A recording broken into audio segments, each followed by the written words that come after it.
आज ही Doubtnut app download करें। Doubtnut पर होगा अब आपके सभी मैथ्स, केमिस्ट्री, फिजिक्स और बायोलॉजी डाउट्स का सफाया। बस अपने क्वेश्चन की फोटो खींचो, उसे क्रॉप करो और तुरंत वीडियो सोल्यूशन पाओ। Download now. हेलो एवरीवन, हमारे पास क्वेश्चन है integration 0 to π/4 sine power 4x dx। तो क्वेश्चन में जो इंटीग्रल गिवन है उसे हम आई मान लेते हैं। तो ये लिखा हुआ है I is equals to integration 0 to π/4 sine to the power 4x dx। ये हमारे पास इंटीग्रल गिवन है।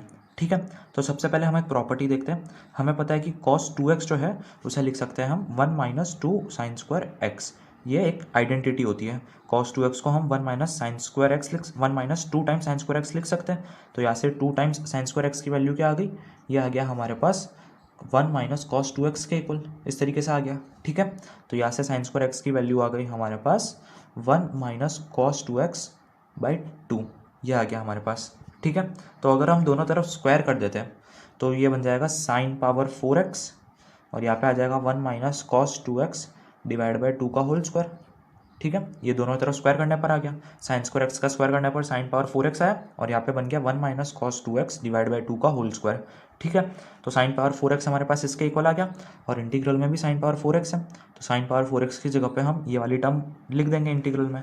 तो इंटीग्रल आई अब हमारे पास बन गया I is equals to integration 0 to π/4, यहाँ पे आ गया 1 - cos 2x डिवाइड बाई 2 का होल स्क्वायर, ये आ गया। तो अब ये a - b का होल स्क्वायर इस फॉर्म में है, तो उस फॉर्मूले से अगर हम ओपन करें इसे तो बन जाएगा इंटीग्रेशन 0 to π/4, नीचे तो है 2 और उसका स्क्वायर तो बन जाएगा 4 के इक्वल, तो उसे हम इंटीग्रल के बाहर ले लेते हैं 1/4 के फॉर्म में, और अंदर आएगा a² + b² - 2ab, तो बन जाएगा 1 + cos² 2x और माइनस में 2 टाइम्स cos 2x, ये आ गया हमारे पास। ठीक है, तो ये पूरा इंटीग्रल बन गया हमारे पास। तो अब वापस यहाँ पे cos² 2x की टर्म आ रही है, तो इसके लिए हम वापस आइडेंटिटी यूज़ करेंगे। हमें पता है कि cos 2x जो है उसे लिख सकते हैं हम 2 टाइम्स cos² x - 1, और ये आइडेंटिटी है। तो x की जगह पे हम कोई भी एंगल ले लें, ये हमेशा वैलिड होगा। तो x की जगह पे अगर हम 2x पुट कर देते हैं तो यहाँ पे तो बन जाएगा हमारे पास cos ऑफ 4x।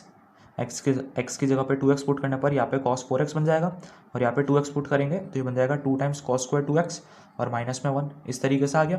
अब ये -1 को अगर हम लेफ्ट हैंड साइड भेज दें तो ये बन गया cos 4x + 1 is equals to 2 times cos² 2x, ये आ गया हमारे पास। और 2 को डिवाइड कर देते हैं अगर, तो ये बन गया cos of 4x + 1 divide by 2 is equals to cos² 2x, इस तरीके से आ गया।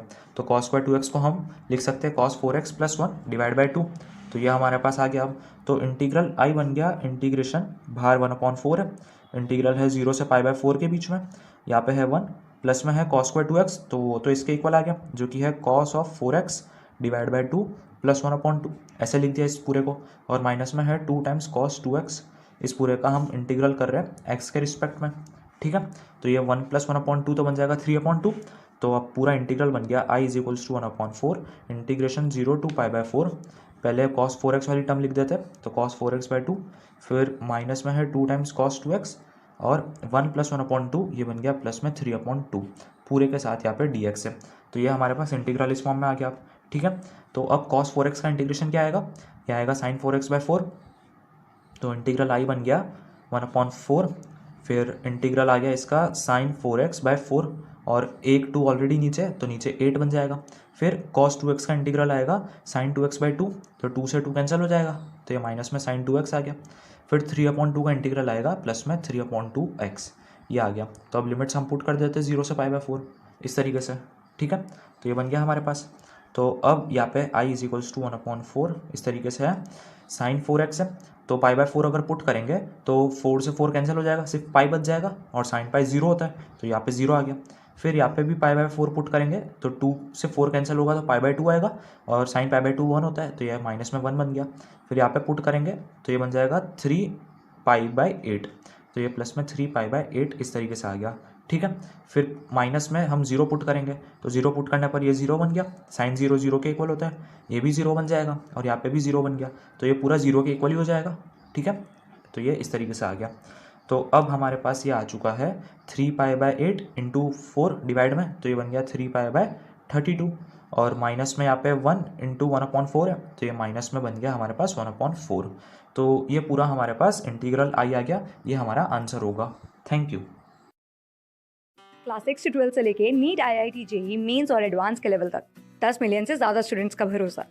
आज ही डाउनलोड करें डाउटनेट ऐप या व्हाट्सएप कीजिए अपने डाउट्स 8400 400 400 पर।